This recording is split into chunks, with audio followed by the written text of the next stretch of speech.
The right to offend is not some pesky little part of freedom of speech that we have to put up with. It is the heart and soul and lungs of freedom of speech.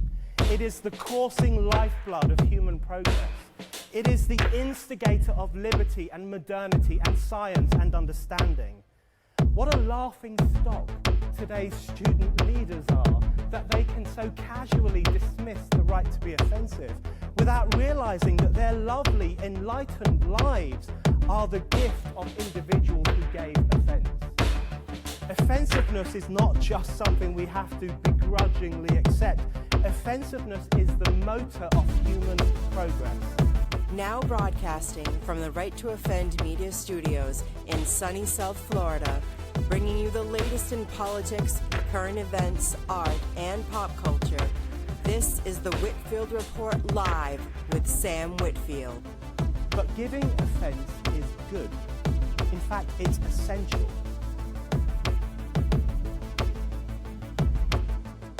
Alrighty, folks, and welcome to today's Monday edition of the Whitfield Report. I am your host, Sam Whitfield, recording here from Right to Offend Media Studios in sunny South Florida. And joining me from an undisclosed location is Henry Brown, aka Machine Trooper, author of the Tier Zero series and other action thrillers. Like many of my guests, I know Henry through the men's adventure fiction community. He and I were both on a podcast hosted by Ryan Permson a few weeks ago.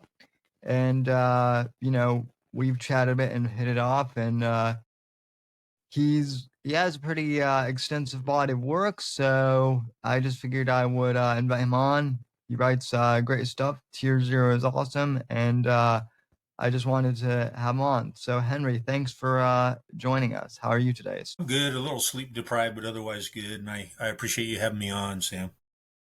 I understand that. I've been, promoting books myself, and that always happens, sometimes when you're grinding.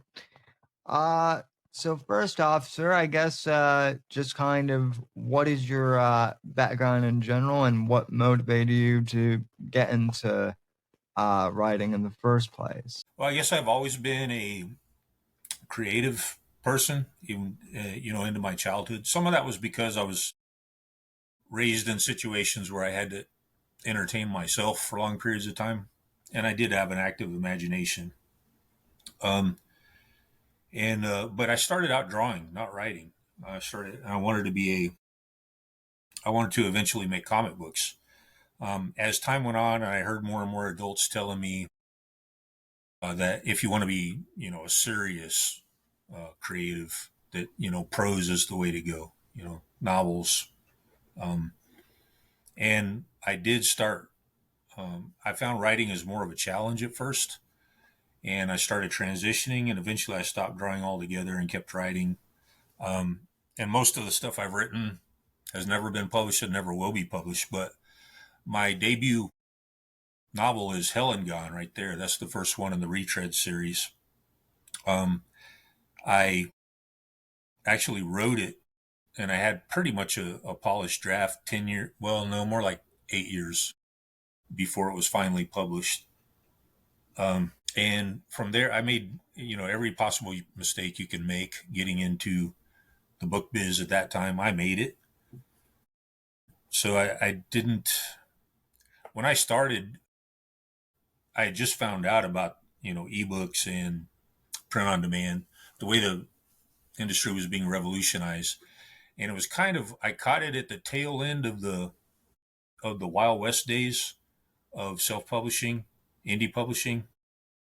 And if I had made some better decisions, I would probably be in a better position now. But anyway, the book picked up some readers and some fans. And at first it was meant to be standalone. But some fans said they wanted a sequel. And so I wrote Tier Zero as number 2 in the series, and then picked up some more fans. And, I was encouraged by some of the things they said. It's still I mean, right now getting reviews on Amazon is like pulling teeth, and back then it was difficult too, but not quite as Yeah. hard.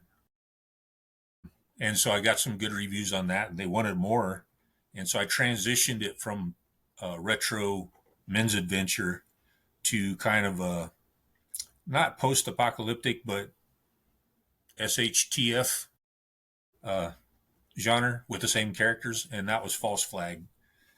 I had intended to continue the series into a post-apocalyptic setting, um, but I got buried down with other stuff to do, life happening, uh, and then I'd been sitting on this idea for, where did I put it? Oh, it's probably can't see it.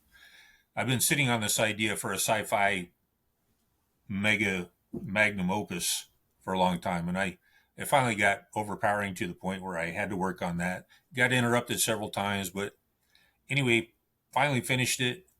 It's the Paradox series. There's 6 books in it. That's also available in ebook and in print. Sci-fi, time travel, men's adventure, sports fiction, conspiracy thriller, all wrapped into one. It was a lot of fun to write. I am pretty satisfied. It was both cathartic, therapeutic, and it's actually it's picking up the kind of fans that I wanted for it in the first place. So that's in a nutshell. Oh, and right now I'm working on a graphic novel, and that's one reason why I don't have time to read or watch movies anymore. I'm just all my time is going into coloring and lettering the inks to get that graphic novel ready for publication. Wow. Yeah, that so you're actually the first graphic novelist then I've actually had on the podcast, and I'll be Oh, cool. curious to ask you more about that.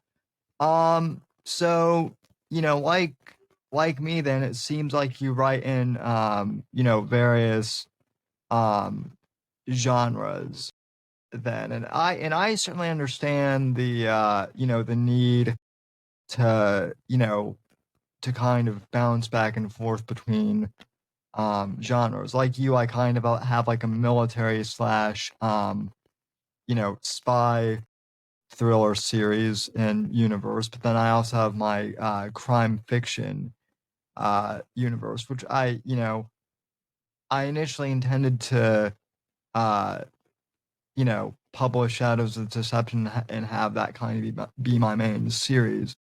But it seems like a lot. It seems like my crime fiction work too.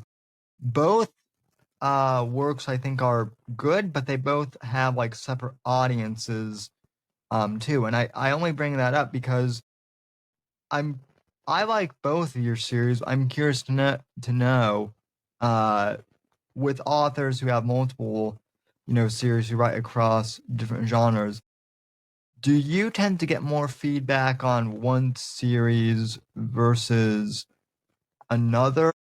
Are people like, hey, I like the Paradox series more than the Retreads books, or vice versa?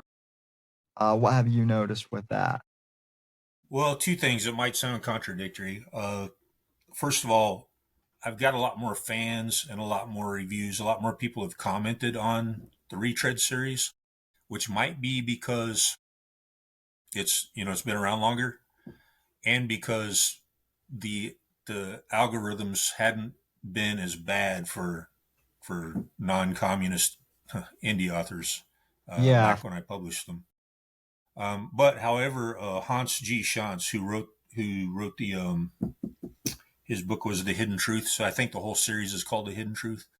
He sponsors he holds the base book sale quarterly. Anyway, he finally read. I guess he's read all mine. He hasn't reviewed anything, but uh, he really liked my Retread series. He likes the military thrillers. But he also read the entire Paradox series, and he did make a comment that uh, he thought it was even better than my military thrillers. Which he's more of a sci-fi guy, so that kind of makes sense. Maybe it's more in his wheelhouse. But anyway, I wish he'd put it in the form of a review where people could see it. yeah. Well, that's awesome. Our I take it then, are you a fan of his work then? Actually, so again, I don't have time to read as much as I used to, or as much as I Right. want to. But I did read the first book in his series, The Hidden Truth, and I bought the second one, but I haven't read it yet. And The Hidden Truth really was, I really enjoyed it. It was right up my alley. And what Yeah, I fascinated mean, me was that he and I were exploring a lot of the same themes. We had the stories are completely different, but um, we kind of the same ideas. I guess we're driving both his narrative and mine. yeah, I think that's always I think that's always good when you can find authors who, you know, they're doing different things but like, kind of in the same vein. And I mean, for me it's been very humbling for, some of the indie authors who I've read and I've read their work and admired it, and then they pick up some of my work and some of them think it's good, and it's always a really, not surprising in like a bad way, but like wow, I've admired this person's work, and now they think I'm good. And in regards to not having time to read, I mean, I kind of understand where you're coming from too. I'm kind of in that mode of basically everything I read is either my own work or stuff that I'm helping to proofread and edit for others. So I certainly understand that grind as well. Um, since you do have a graphic novel, I'm curious because I know that as someone who I've never like drawn comic books, but I am a comic book collector myself, so I do Are you? appreciate Okay. the I basically spent my childhood and teen years in a comic book store, and I've met some artists, so I really appreciate how much effort goes into actually making a comic book. So what really drove you to make the transition from just writing to doing a full blown comic book? Because it is a labor of love. I know It that. is, yeah. And odds are really against you making a profit. After you get it all produced, it's really expensive, especially if it's color, and Well, this one yeah. is. So to answer that question, it's kind of a long story, but I'll try to truncate it. I was, of course, I was in the middle of the usual. So, yeah, I actually had gotten back to the Paradox series. It was interrupted several times because of life and stuff that happened career wise, and personal tragedies and so forth.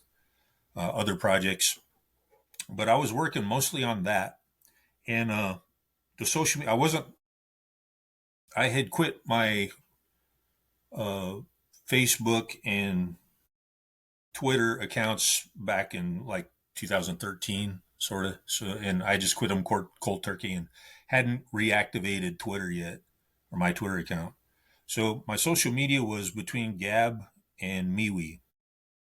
Anyway, I went on Gab and I got uh, I got like 3,000 followers on there, but it's not it's become a platform that's not so good for creative sharing. It's more all about politics. Right. So it's less useful to me as a creator. And all that as a background to say that I get personal messages or direct messages now and then, and I got one time from somebody I didn't know. He wasn't a friend of mine, but he asked me. Well, he said, "Hey, Henry, I like your prose. Have you ever considered graphic novels?" Um, and I was skeptical at first.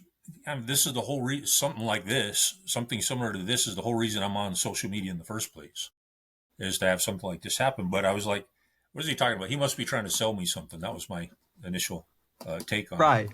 But I messaged him back and I said, I forget what I said, But anyway, our conversation kept going, and it became more and more clear that it turns out he's a publisher, a small publisher, and European based, but he was looking to have me write a graphic novel. And, which is, wow, out of the blue. I wasn't even looking for this guy. Kind of dropped in my lap. And we started talking back and forth, and I told him, I used to draw, but I lost my patience and my hand-eye coordination for drawing, but I still have all my bad habits. So, but he was like, okay with that. We'll find an artist, if you want to write. And I did. And I wrote a script for him. It was a sci-fi script, and I still hope to get this produced someday. But I also had in mind a superhero series of graphic novels. Anyway, so I got going on the sci-fi script, and he found an artist and shared some sample art, some sample sequential art, like the first page or so. And anyway, since he had to foot the bill, he was trying to negotiate for better prices, and he ended up, passing on that artist and finding another one, even though that artist did some really good work. And then and this had gone on for, I don't know, I think looking back, all this might have taken place over less than a year. But then he just disappeared off the face of the earth. The publisher did.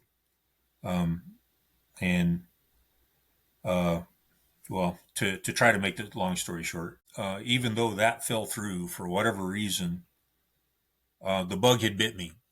Again, this was a childhood ambition of mine, was to produce comic books. And so I got excited when, it looked like it was going to become reality. And then so afterwards, I was like, well, you know what? I know a little bit more about the industry now because of what I learned through him. Why don't I got to do it. It's on my bucket list. So, and then this nightmare comedy of errors happened, trying to find artists who are dependable, would actually try to draw what you asked them to, who weren't out to just grift me out of money. It was really horrific. And I got a really, really bad opinion, a really bad taste in my mouth from all the artists I came into contact with, or I shouldn't say all, most. Right. And anyway, long story short, someone suggested, why don't you use AI? So I looked into that for a while. And then at one point I actually bought some software because I thought the only way this is going to get done is I have to learn how to draw again, and I'm going to have to do it myself, which means, even more time. It's going to be even more years before I can bring one of these to fruition. But it turns out because I was like researching the market, I was trying to plan ahead and I figured I was going to have to crowdfund, and I've never done that before. So I followed Fund My Comic I reactivated my Twitter account for another reason, but I followed Fund My Comic on there, and I joined his Discord. And if you didn't know, that's a crowdfunding site specifically for comic books. And the owner believes in free speech. It's not like Kickstarter and Indiegogo and these places who, if they decide that you're guilty of wrongthink, they'll kick you off and after your campaign's complete and not give you the money. So I was following that, trying to learn all I could about crowdfunding, about the industry in general. And after I'd been on that Discord for a while, I found a little, and by the way, I still don't really understand Discord that well. The men's adventure fiction group it's exciting to see all that stuff happen, and the stuff you were talking about earlier. Really exciting to see that happen. I wish I had time to hang out there more and like be more participatory. But anyway, this Discord group was for Fund My Comic, and after I'd been on there for a few months, they had a category called Collab Search. Collab Search. Why didn't I see that before? Is this about collaboration? Because at the time I was thinking, coming up with the page rates that some of these artists wanted was going to be prohibitive. So I thought maybe if I can find a collaborator, someone who's willing to do it because they like the project, because they like the joy of drawing, they just want to see their work out there, bringing somebody's idea to life. I thought, what the heck, I'll try it. And I gave them this really, you could tell I was jaded and I was kind of beaten down at the time, because the message I gave was some version of this. This is probably not even worth my time or yours, but what the heck? I've been trying to, there's a couple graphic novels I want to do. I've been looking for an artist, and I'm tired of the scams. I'm tired of the flakes. I'm tired of people, ghosting me or jumping ship or just not doing what I asked, what I pay them to do. So it's a glass half empty kind of message I left there. And anyway, within the hour, two artists replied to it. And one of those artists was Luke Stone himself, the one who started Fund My Comics. And I didn't know this. I had commissioned him before to do some cover art, because even though for the superhero, the first superhero graphic novel, and even though I didn't have it anywhere near ready, I was thinking, I have the money now to get some cover art, so I might as well do it. And so he had done that. So I'd worked with him a little bit, but I didn't know he did sequential art. It turns out that sequential art, the part inside the covers of the book, that's what he calls his bread and butter. So at that time, he was making his living doing that on commission. So I talked with him and this other artist had a better page rate, but Luke Stone's page rate was still very reasonable for today's market. It still hurts. It was a financial pain. It hurt paying it, but it's very reasonable by today's standards, especially in America for an American artist. And I chose him. The other guy had a better page rate, but I chose him because I'd been watching his podcast for a while, again, trying to research and learn stuff about crowdfunding and about the industry in general. And I thought I had a pretty good idea what his character is. And so I went with him, and that's how I made that's a shortened version of how I made the transition back to graphic novels. And I still hope to get the sci-fi graphic novel done someday. I actually have a few pages of it up on ArcTunes where people can look at it for free, but I had to abandon it when that artist jumped ship after anyway, he jumped ship when he found greener pastures, someone else, and the agreement that I had with him was apparently not worth the breath he gave it with. Yeah, that's always a bummer. I haven't had that experience with artists, but I had that experience with an audiobook narrator who I was working with for one of my crime fiction books, and it kind of sucked. And he had initially agreed to work with me, and then I guess because this this gentleman, he found out that he and I have differing political views. It wasn't I tell you, anything Sam, that, I've run into that several times. That's like half the artists would not work with me because of that. yeah, me too. And I think and most people listen to my podcast know that I'm a conservative, and I think I don't want to label you, but it seems like you and I have very similar viewpoints in that. But I'm not someone who kind of brings my politics into my work as a writer, and yet some people, especially non Americans, sometimes they think that I'm like some far right guy when I'm really not. And so one narrator dropped me, but then another narrator who had never recorded anything before. It was his first audiobook. Really wanted to do the project, and it took he just finished the project. It's not out on Audible yet, but it's it's better actually than what the other guy had put out initially. So everything Well, that kind of worked out. worked out well Yeah. as far as that goes. But yeah, I mean, definitely the comics industry, at least I've, noticed even in my lifetime, I mean, and just it's not as bad in like book publishing, I guess, but now there's like a huge or there was a civil war between like the woke and non-woke in comics.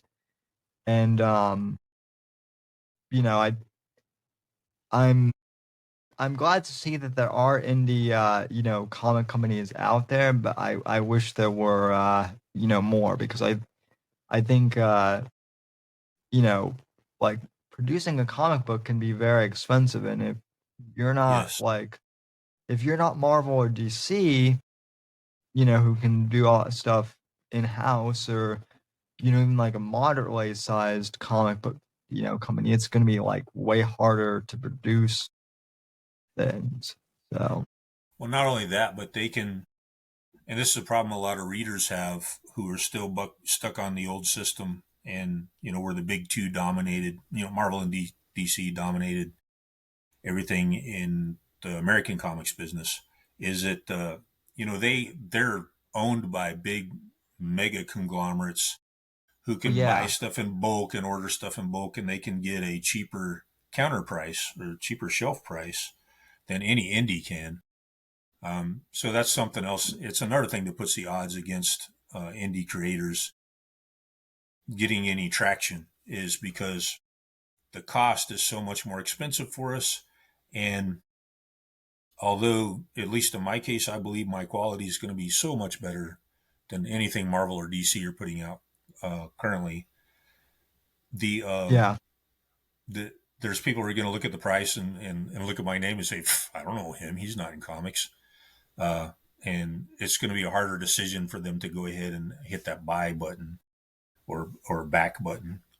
yeah, that's definitely a challenge.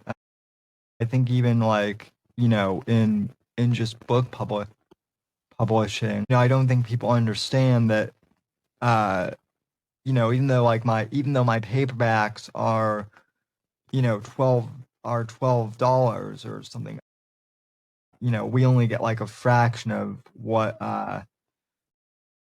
Amazon pays, which I think is fair, because part of buying a book does go into, printing, um, Right. and distribution Oh, and you're all talking that. about So paperbacks. yeah, Yeah. Yeah. or just print books in general. I think it's fair, but I don't think consumers necessarily realize that, Right. hey, when you buy a book off Amazon, we're not getting you know, the entire $25 or whatever it is Yeah. that you're paying. When you're Um, talking print books, it's well, of course, the tradpub, the traditionally published authors have it even worse than we do. We get yeah, we get a small chunk of the cover price, but they get an even smaller chunk. Like they get pennies on the dollar for any books that they wrote getting sold. yeah, and unless you're someone like, Stephen King, or Right. something like a lot of authors, I know, have been on the show, like a lot of them, I know I bring him up a lot, but like Eric P. Bishop is like a prime example of someone who he was with Force Poseidon, and same thing with Steve Stratton, and they both got like a pretty good deal, as far as like distribution, but then Force Poseidon, I guess, went out of business, and they were able to get the rights back to their characters, and they've made way more as indie authors, um just basically republishing their books under their own brand. So it's impressive. That's Um, really the best position to be in right now. If you already established a reputation and an audience under the old trad pub system. So you're grandfathered Yeah, in past the current gatekeepers.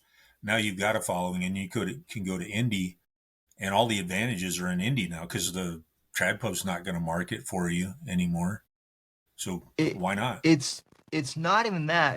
The thing that is really interesting to me is, again, unless you're part of that top, 2% of authors or whatnot in the traditional publishing market, most authors who are in traditional publishing, they have to do the same stuff that we do as indie authors, and as far as like going on podcasts, booking their own media, producing their own social media posts. So it's kind of like, Showing their face.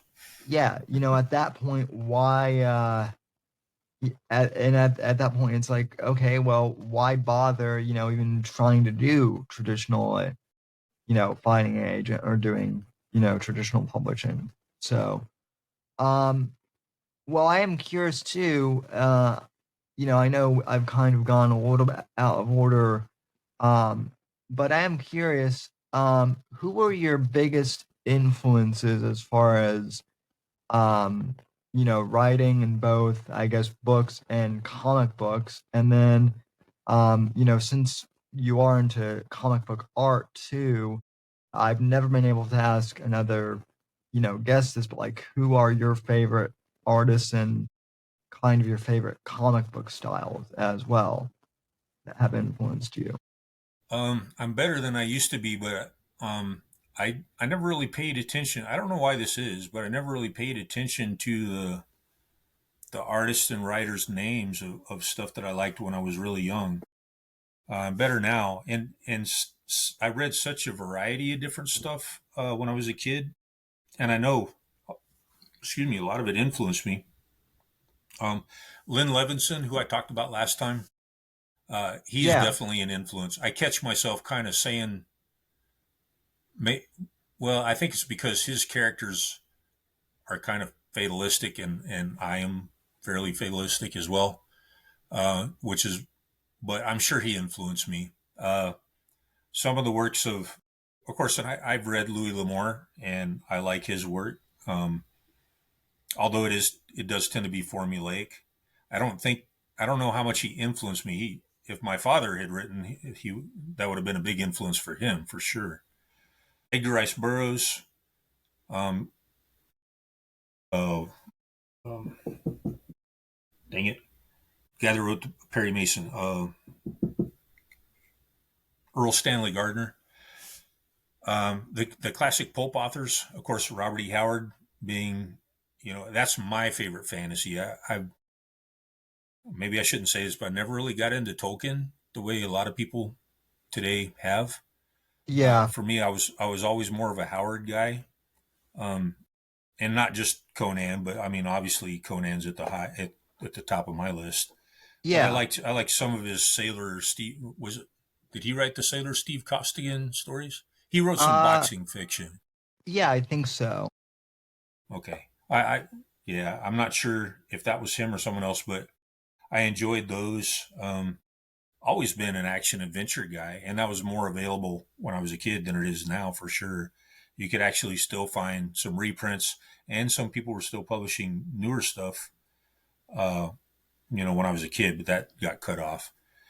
Um, in comic books, again, the artists, I've become so word oriented, so prose oriented that I haven't paid attention to artists like I should. But I know one of the comic book artists, the comic book writers that did some stories that I just loved was Doug Minch, and it's spelled Moench. I just thought some of his stories were fantastic. The ones that I read, he did Moon Knight, and he did either Batman or Detective Comics for quite a while.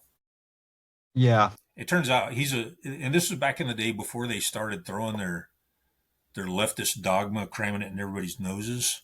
And he's one of them. I found out when I listened to or I read the transcript of an interview from him. But for the most part, he didn't let that ruin his stories to the extent that writers are doing now. I guess because you can say he's a professional. He's a professional, and Right. that was something they left it at home, or they weren't so obnoxious about it that it turned people off. And speaking of professionals, I should have said this when I mentioned uh, Luke Stone. Where's my head today? Luke Stone. He is a professional. He's a former Democrat. Now he's a libertarian.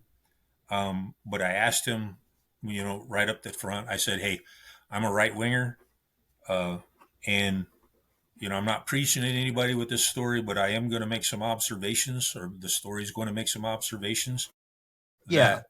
that a lot of people probably will be offended that I make." Um, and he left his politics at the door, and he did, for the most part. He gave me what I wanted throughout the whole thing. So kudos to him, because there's not many people who can do that anymore. Well, one of the things that I've said, and you seem to be a reasonable guy. I've talked to you enough. You seem very reasonable. I tell people all the time. I've told the guy in the men's adventure fiction Discord too. I feel like it's impossible for everyone. It's impossible for people to leave their beliefs and their observations out of their work to some extent, because I feel like if you're writing or doing anything creative, especially with storytelling, your beliefs are going to come out. My problem, and I think a lot of the problems that a lot of other people have, I don't even have problems with necessarily liberals putting out their opinions. My problem, and there are actually some conservatives who, not as much in comic books that drive me crazy with this, because there are so far few of us, but people that just in general bash, like, bash people's heads in with their where it's so overtly political that it's kind of like a preaching session, and it's like, okay, well, if I want that, I'll go and watch like Tucker Carlson or MSNBC or what have you. So um I guess since you're not as into artists, let me ask you, I guess, the same question a different way. Are there any specific stories that have stood out to you that made you think wow, I want to become a writer? Like, I remember one of mine growing up was when I first read Frank Miller's The Dark Knight, you know Oh, okay. Returns. Like, I was a kid, and like, Frank Miller's name didn't mean, it didn't really mean anything to me until much later. But like, that story early on was like one of the ones that I was like, wow, I want to tell stories like this one day, even if it's not in the superhero genre. So I guess since you're more historian, did any I guess particular stories that influence you or anything like that? As far as coming up with someone who some work of art, or some person who inspired me to be a writer, I couldn't narrow it down to any single one. It's kind of, and you know, I went through a phase where I put my creativity on hold to serve my country, and to play sports and things like that. But from a pretty young age, I knew that I wanted to do something creative. So it wasn't any one book or any one movie or anything like that that made me want to do it. It was just it seemed like the natural path for me to take. And of course, I've been working dead end blue collar loser jobs for most of my adult life, and I Right. only relatively recently got to the point where I could get my work out there for people to look at. But that's always been on my agenda. It's always been an ambition of mine, and I thank God that I finally got the chance to do it and met with what success I have. Uh, there was a moment. I mean, and like I said, I was already on this path, and I already had this kind of, some kind of creative masterminding uh, in the back of my mind.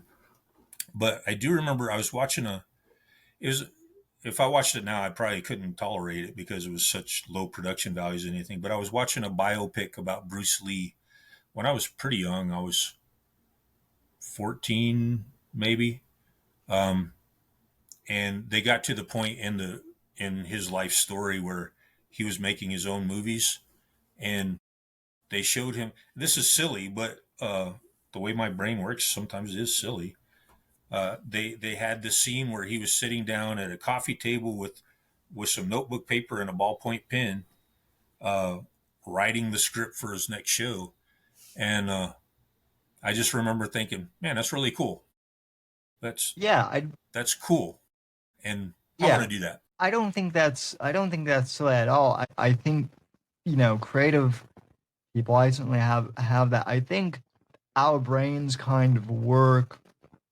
Uh, I'll be watching a scene from like a movie sometimes, and not really even like, you know, thinking with the intention of, you know, with explicitly like creating something, but like I was just telling my mom this the other day. In fact, she and I were having lunch, but she really likes my crime fiction series, and so I told her, I was like, yeah, I was watching, the first Godfather, a few months ago, which I've seen, probably like, 10, 12 times at this point in my life. But all of a sudden, you know, I was like, well, what if Michael Corleone, instead of becoming a gangster, had become like a cop, or something like that? But he was still tied in with mafia, and that's what had Hmm. inspired my, you know, mafia kind of pulp series, Blood Ties.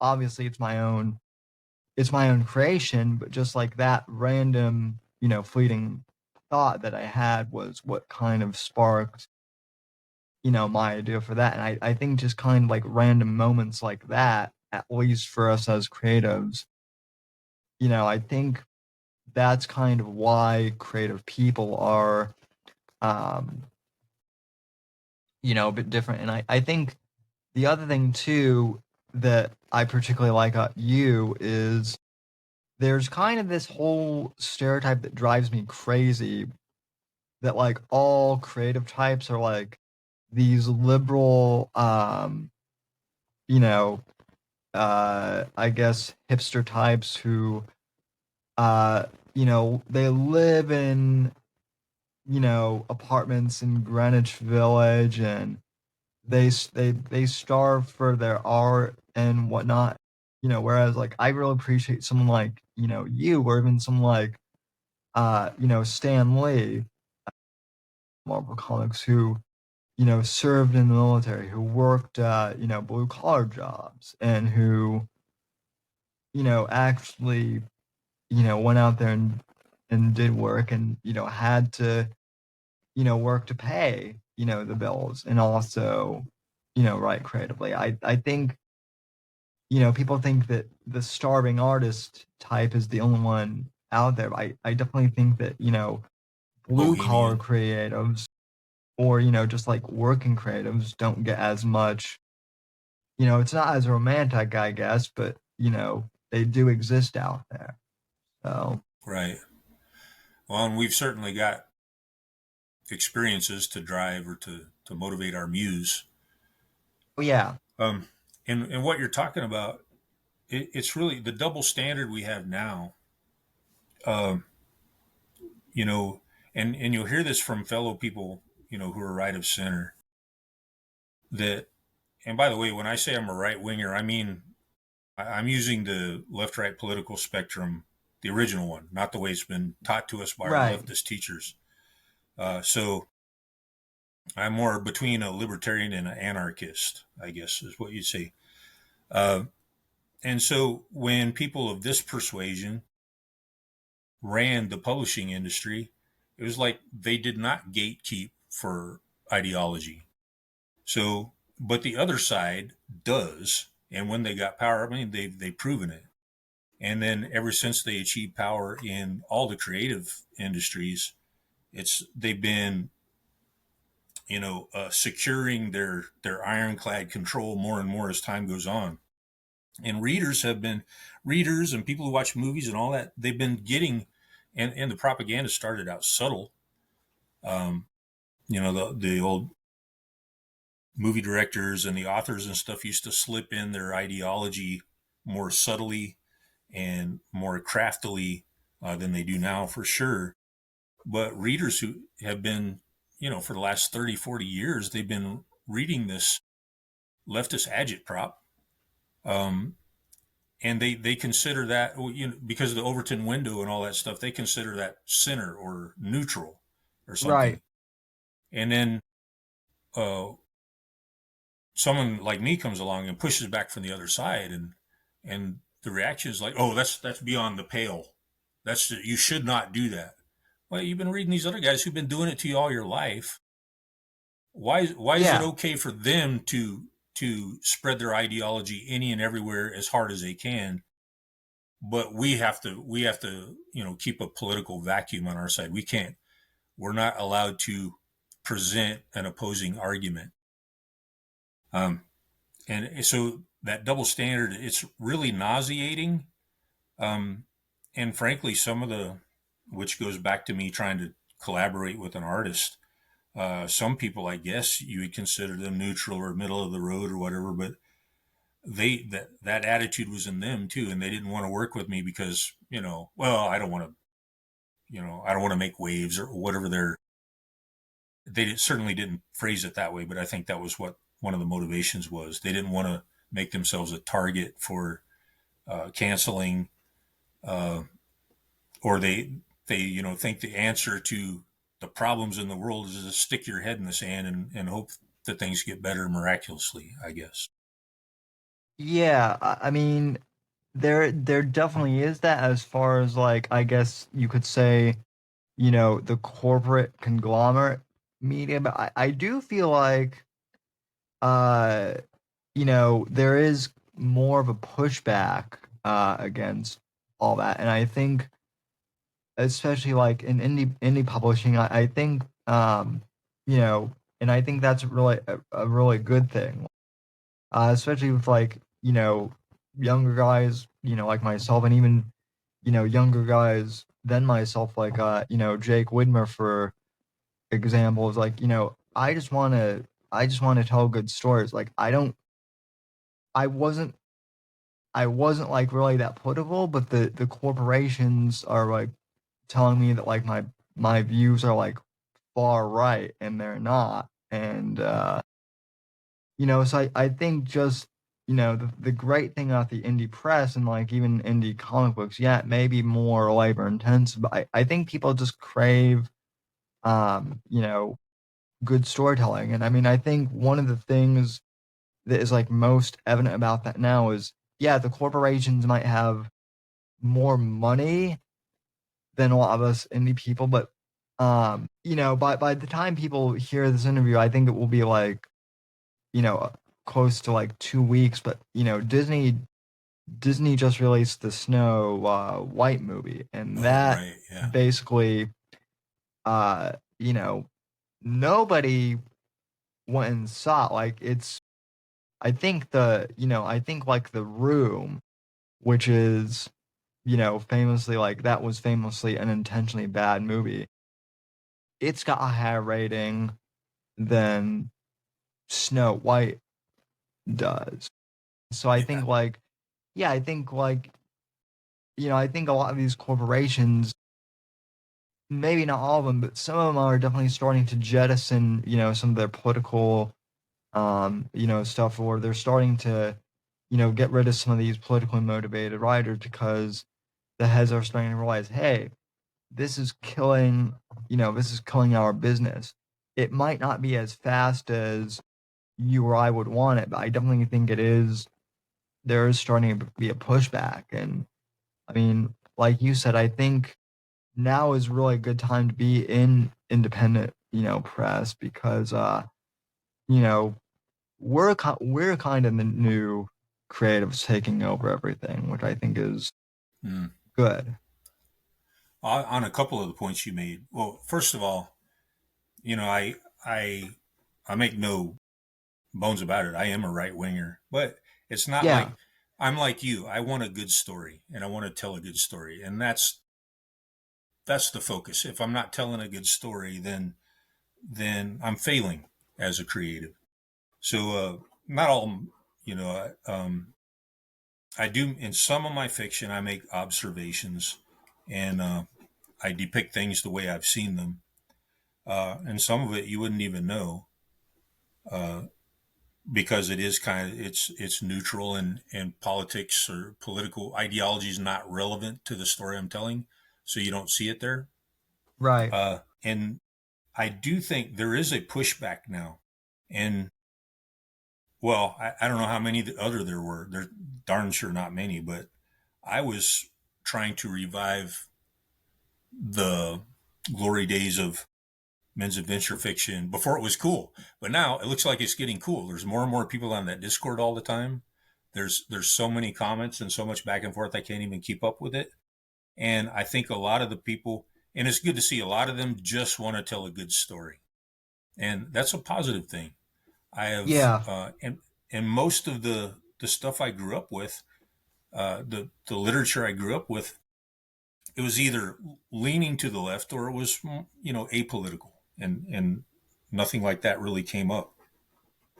And I think those were good days. I would like to see us get go back to a literary landscape or a creative landscape that is similar to that or even better. And maybe that is happening. Not there's some of us like me who push back, and there's some others who just they want to avoid the conflict, avoid the debate whatsoever, and just tell good stories.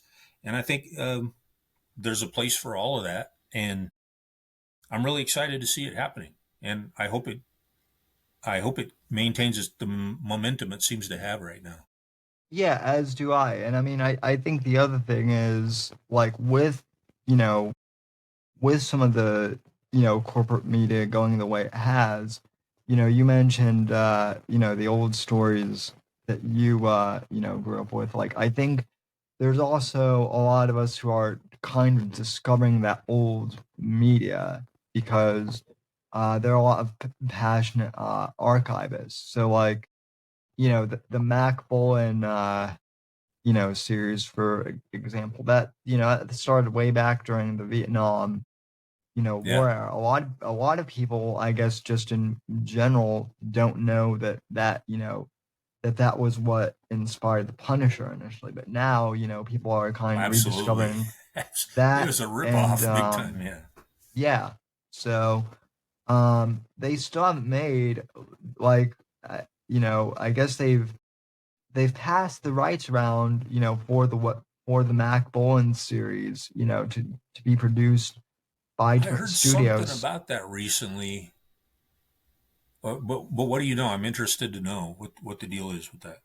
I mean, I haven't heard much, but like the last I heard was um that like um initially what they were going to do was I know that oh, I can't remember the guy's name who uh anyway, the creator of Macball, and I know back in the 70s um gave the rights to one of the studios, and then basically it expired, and then I think like Clint Eastwood or someone picked up the rights in the 80s, and Really? then basically like the Matt Bolan series has been passed around to different Yeah. studios but just never gotten produced. And last I heard, like Taylor Sheridan may be interested in doing something with it, who did the Yellowstone, but Hmm. that's the last I heard. I don't know if that's Now, is going to Taylor happen. Sheridan a screenwriter or a director? Shame on me for not knowing, but I did start watching 1923. Both actually. He, I don't know as much of the man's background. He was on a Okay. podcast with Joe Rogan about like a year or so ago. He's kind Oh, of really? like he's kind of like Hollywood's, I guess. I wouldn't say like accepted right wing guy because the critics like hate his ass, but he, Oh, well, must be a good guy. yeah, I mean, but he's the one who's created Yellowstone, and basically, basically like the fan reception to Yellowstone and all of his other series has been so overwhelmingly positive that they, at this point, he kind of has like, as some of us like to say, he not only has fuck you money, but he has fuck me money, so they can't really, um, Yeah, they can't really touch him, which is good. I hope he gets interesting. the Mac Bowen series, but yeah, it'll be interesting to see if that gets off the ground. I wonder how he snuck in through the cracks. And that reminds me, you were asking me for specific inspirations before. And Yeah, in yeah. cinema, uh, my favorite director, and I'm not sure if he's still alive because he did have a stroke uh, a while back, but that's John Milius. And of course, he's the one Oh who. my God, yeah, I love Milius. Okay, all right, cool. Yeah, he was my and how. Of course, he got grandfathered in a little earlier because when he started working in Hollywood, it was still acceptable to have, uh, a diversity of opinions. Yeah, And he was friends with Coppola and Lucas and all that crowd that came, Spielberg and all that crowd then. Um, and they did not unfriend him because he had a different worldview. But he did some. He did, of course.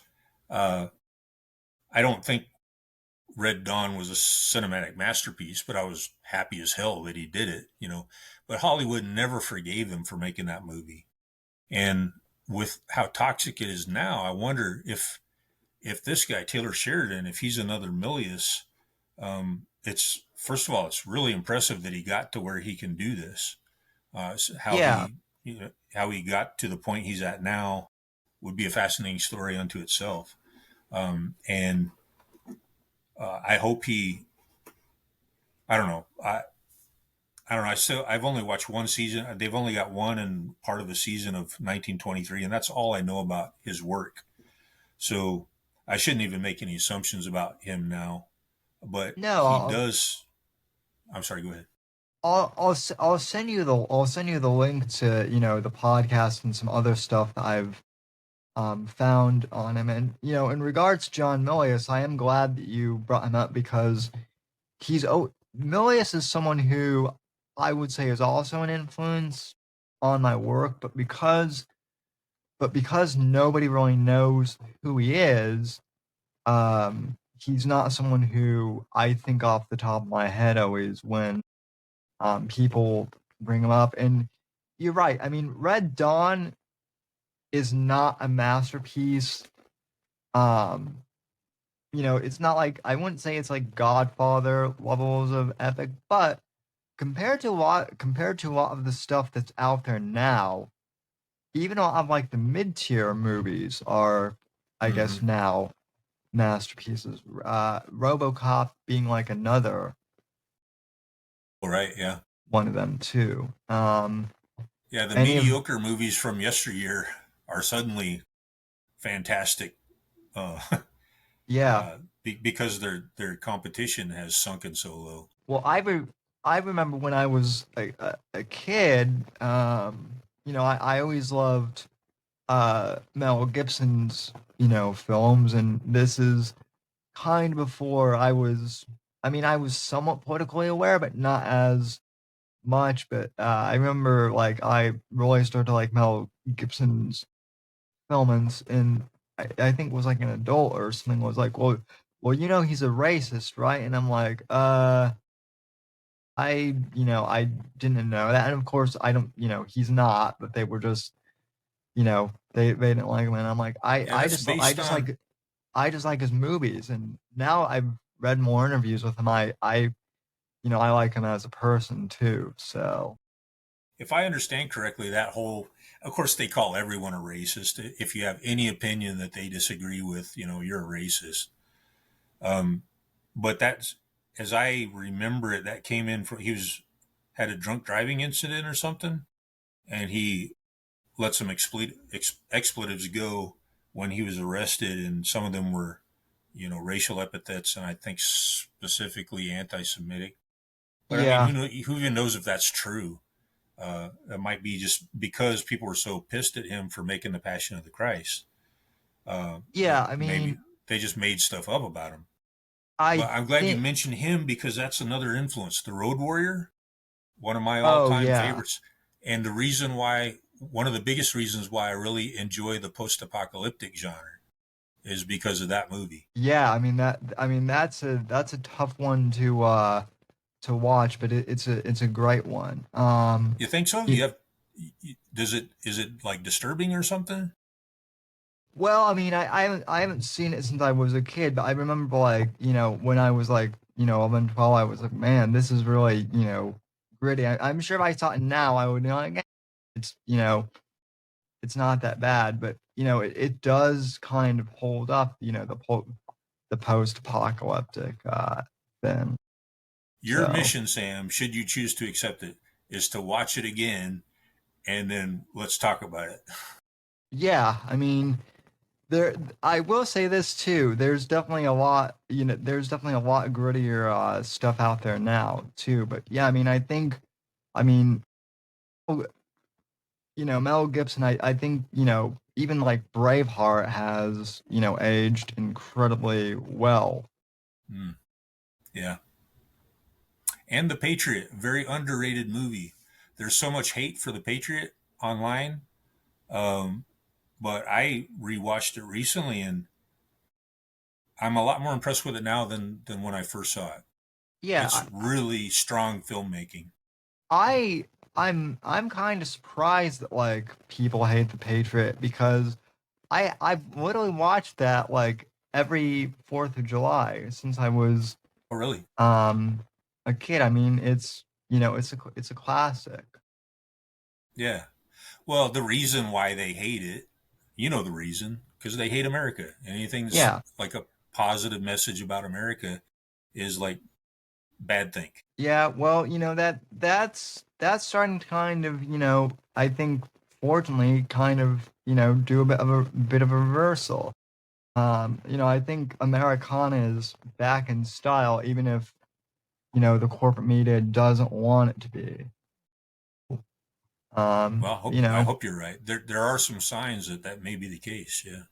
yeah, absolutely. Anyway, sir, I don't want to keep you, for too much longer if you have other things to do, but I really appreciate your time. Where can people find your, stuff, and where can, people just find you on social media if they want to get a hold of you or anything? Okay, so my blog is at virtualpulp.net, and of course it's mostly a review site. We review fiction, sometimes movies, sometimes comics, sometimes that's pretty much it. Those three.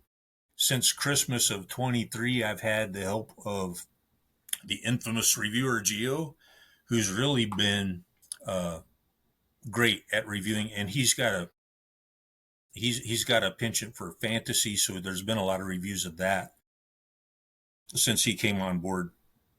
Um, Unfortunately for me, uh, he was one of those rare readers who are not also creatives.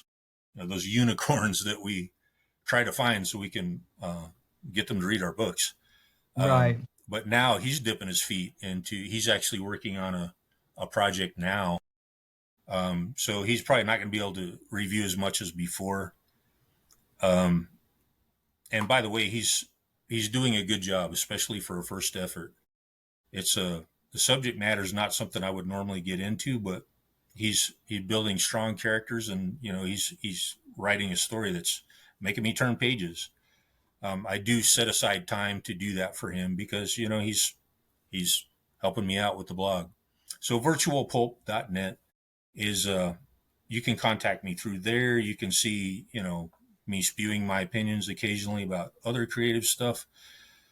Not as much recently, and I week after week goes by, and I just don't have time to review anything anymore, or almost anything.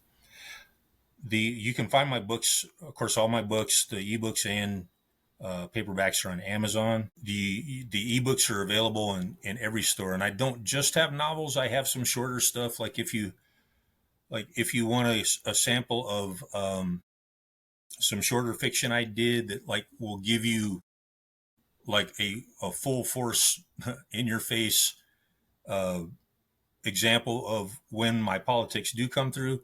There's like a novella linked story called Street Fighting Man, which Huh? is available in ebook Yep. that you can check out. Just for one. There's other stuff. I did a retro pulp boxing story under the house name of Jack Tunney. There was a bunch of people in the Fight Card series who were writing under that name, and I did one. So there's that. And I have other short stuff. You can find me. I am on X, but I don't spend a lot of time there. I spend more time on Substack.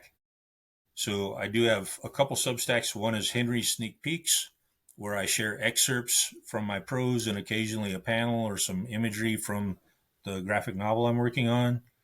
And then there's Iron Age Unfolding, where I pontificate on stuff related to creative matters, occasionally a political rant.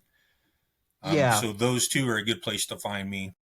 I'm going to be in the near future, God willing, I'm going to be like within the next few months, I hope I'm going to be able to start sharing some of my graphic novel for free on the website.